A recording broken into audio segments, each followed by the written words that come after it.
ini kelebihannya adalah bisa dilakukan dimanapun, kapanpun, bagaimanapun, nggak ada masalah. Assalamualaikum warahmatullahi wabarakatuh. Alhamdulillahirabbil alamin, wassalatu wassalamu ala nabiyyina Muhammadin wa ala alihi washabbihi ajmain. Allahumma la sahla illa ma ja'altahu sahlan taj'alul hazna idza syi'ta sahlan. Sahabat, insyaallah kita akan kembali melanjutkan pembahasan kita sebelumnya tentang teknik-teknik atau cara-cara murojaah ini yang juga sudah saya tuliskan di buku ini. Salah satu isi dominan di buku ini adalah teknik-teknik atau cara-cara murojaah, variasi teknik murojaah. Yang sudah kita bahas, kenapa kita perlu teknik murojaah ini agar kita nggak bosan dalam murojaah, agar kita mendapatkan pahala yang optimal dari murojaah kita, dan agar kita membuktikan kelancaran hafalan kita, atau kita benar-benar mendapatkan cara yang mudah untuk melancarkan hafalan kita dengan teknik-teknik ini. Kita sudah bahas tiga teknik sebelumnya. Yang juga saya tuliskan di buku ini. Insya Allah kita masuk teknik yang keempat sekarang, adalah dengan cara menyimak hafalan teman kita atau murid kita. Kalau sebelumnya kita bahas teknik murojaah ini adalah murojaah dengan mendengarkan merotal. Kalau merotal kan insya Allah nggak ada salahnya dari apa yang dibaca si qori dalam merotal itu. Jarang sekali mereka salah membaca, jarang sekali. Nah, maka yang dikoreksi di situ adalah benernya hafalan kita kan ya. Kalau kita mendengarkan merotal nih, jadi berasa kalau ada yang salah huruf, salah panjang pendek, salah guna, ya, akan berasa nih ketika kita mendengarkan merotal. Ada yang ketinggalan atau ada yang ketinggalan katanya, hurufnya, akan berasa kalau kita mendengarkan merotal. Nah, kalau kita mendengarkan teman kita atau murid kita setoran, kemudian kita simak, maka ini juga akan membuktikan kelancaran hafalan kita saat kita mendengarkan dengan benar-benar nih ya. Nah, ingat, tapi kembali saya selalu menekankan ini dalam murojaah ulang hafalan ini, jangan sambil ngelihat mushaf. Teknik murojaah apapun nanti yang kita bahas dari awal sampai akhir, semuanya jangan sambil pegang mushaf, jangan sambil ngelihat mushaf. Dari murojaah biasa, duduk, murojaah sholat, mendengarkan murotal, sampai murojaah yang ini, murojaah dengan kita mendengarkan atau menyimak hafalan teman atau murid kita, semuanya jangan pakai mushaf. Ini kesalahan kebanyakan guru tahfidz, sahabat. Mereka dilenakan dengan melihat mushaf. Akhirnya apa? Muridnya pada lancar hafalannya, karena mereka sebelum setor gurunya dihafalkan dulu dengan benar-benar, kemudian setoran dengan tidak melihat mushaf. Sementara gurunya, apa yang dilakukan mereka? Mereka nyimak setoran sambil melihat mushaf. Nanti muridnya ngasih kan, surat Al-Isra misalnya, dia mau setor satu halaman, dikasih itu sama muridnya, dibukakan surat Al-Isra ini start gitu. Baca subhanalladzi asra bi'abdihi lailan minal masjidil haram ilal masjidil aqsa alladzi barakna haulahu linuriyahu min ayatina innahu was-sami'ul basir. Gurunya nyimaknya sambil ngeliat mushaf. Maka udah ngajar 10 tahun, 15 tahun nih guru nggak lancar-lancar nih hafalannya. Setoran doang 30 juz. Tapi yang lancar cuma 5 sampai 10 juz. Yang lainnya nggak lancar. Kenapa nggak lancar-lancar? Padahal udah sebegitu seringnya nyimak hafalan muridnya, karena dia selalu saja ketika nyimak hafalan itu dengan melihat mushaf. Hindari sekali melihat mushaf ini kalau kita sedang murojaah. Jauhkan mushaf dari kita sejauh-jauhnya. Maka kita benar-benar mengandalkan isi pikiran dan hati kita. Kita benar-benar mengandalkan apa yang sudah kita hafalkan. Maka ketika murid kita, teman kita, setoran ke kita, maka kita dengarkan benar-benar mengandalkan hafalan kita. Kalau kita ragu, kita diskusikan bersama. Ini wa atau fa gitu yang dibaca teman kita itu. Kita diskusikan. Wa fa ya. Saya yakin fa, kata teman. Ya udah fa gitu, nanti kita benerin berarti punya kita. Karena kita rasa itu wa gitu. Nah, kayak gitu kan ya. Kalau kita yakin dia baca fa, kita yakin itu wa, kita kasih tahu itu wa gitu kata kita. Nah, Dengan murojaah kita mendengarkan menyimak hafalan teman kita ini juga, kalau kita nggak melihat mushaf, dan itu benar-benar menguji kelancaran hafalan kita, membuktikan memang benar-benar hafalan kita udah lancar saat kita bisa ngasih tahu teman kita letak yang salahnya, yang macet kita nggak bisa tahu, dia salah harokat kita bisa kasih tahu, maka itu membuktikan kelancaran hafalan kita. Tapi kalau melihat mushaf, itu nggak membuktikan kelancaran karena kita baca. Nah, dengan kita nggak melihat mushaf ini juga ya tadi otomatis kita sambil mikir juga kan ya, makanya dinamakan murojaah juga, ngulang hafalan juga, karena kita sambil mikir nih apa yang dibaca oleh teman kita tadi, kita nyambung juga di pikiran kita.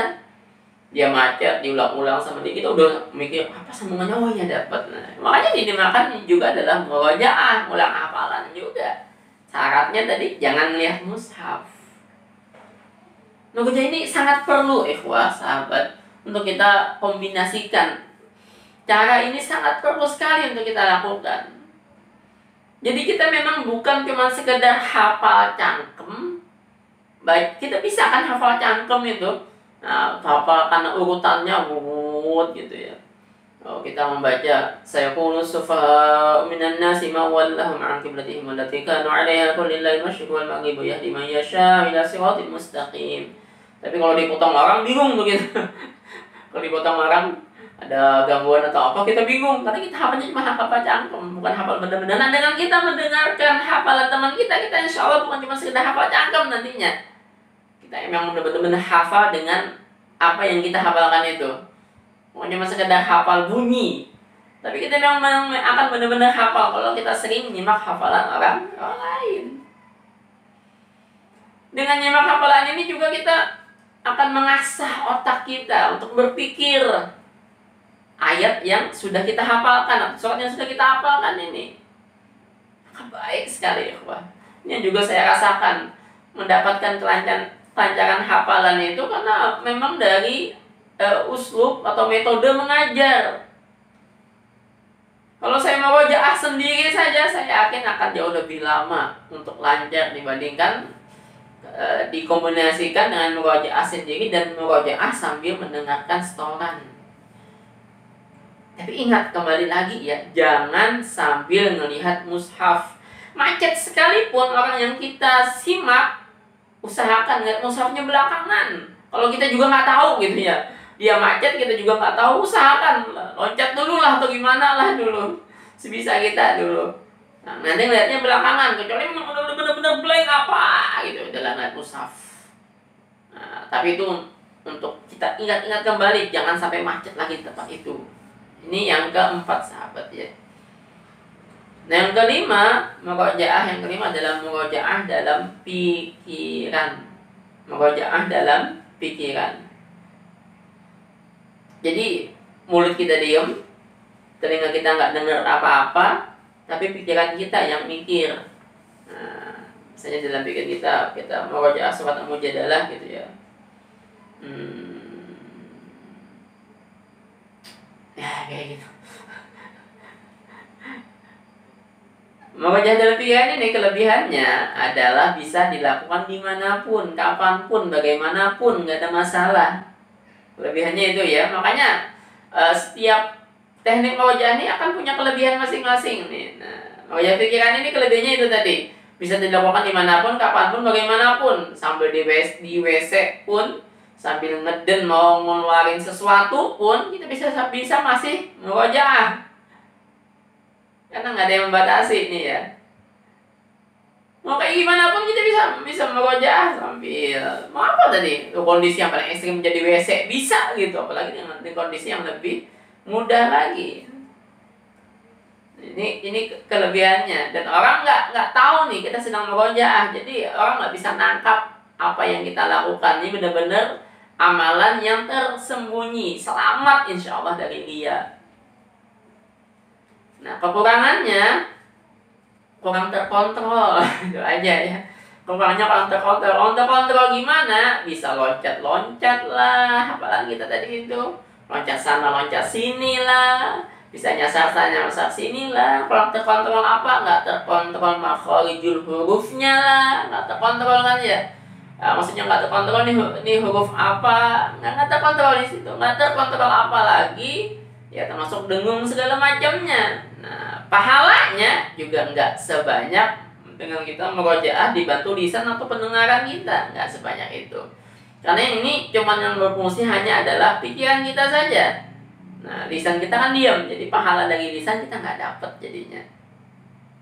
Nah, tapi ini juga perlu dilakukan sebagai sarana kita melancarkan hafalan, bisa dilakukan dimanapun, dan juga untuk melatih fokus kita, kelebihannya juga melatih fokus kita. Nah, ini yang kelima ya. Nah, yang keenam, murojaah sambilan. Murojaah sambilan. Maksudnya murojaah sambilan ini adalah murojaah ngulang hafalan sambil ngerjain kerjaan yang lain. Jadi nggak duduk diem cuman murojaah, enggak, tapi sambil ngerjain yang lain.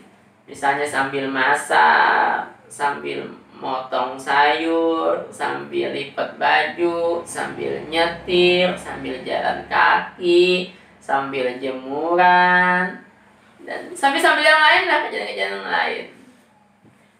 Murojaah seperti ini kelebihannya adalah kita ini untuk melatih fokus kita, kemudian juga untuk melatih fokus kita. Kenapa melatih fokus kita? Karena saat itu kita ngerjain kerjaan sesuatu yang lain sambil murojaah. Kalau sambil ngerjain itu kita bisa murojaah, maka itu membuktikan hafalan kita memang benar-benar lancar. Nah, yang kedua kelebihan murojaah ini adalah di mana tempat kita murojaah itu akan menjadi saksi. Kita murojaah sambil jalan kaki, maka sepanjang perjalanan kita itu, maka jalan itu akan menjadi saksi semuanya bahwa kita di atasnya sedang membaca Al-Quran. Dulu pernah kita baca Al-Quran, nanti di hari kiamat yang menjadi saksi kita.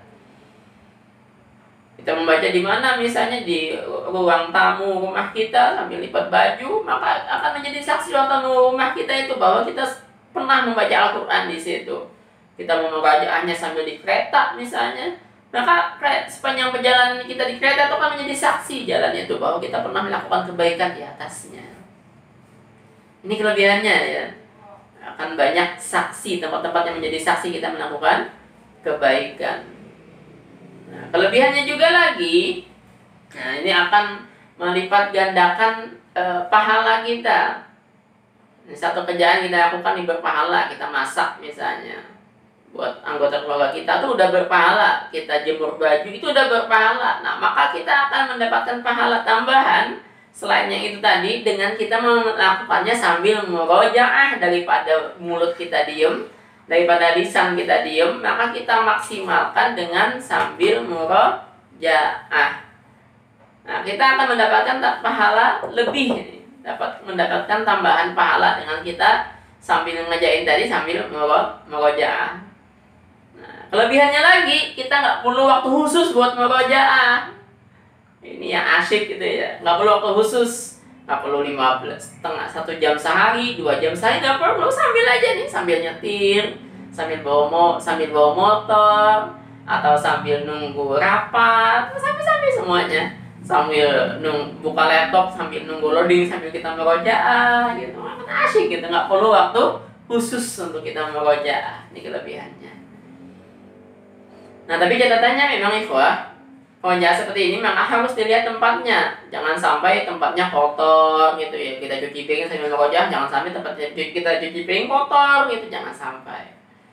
Dan catatan berikutnya lagi, murojaah seperti ini memang harus benar-benar pada surat atau juz yang kita udah lancar.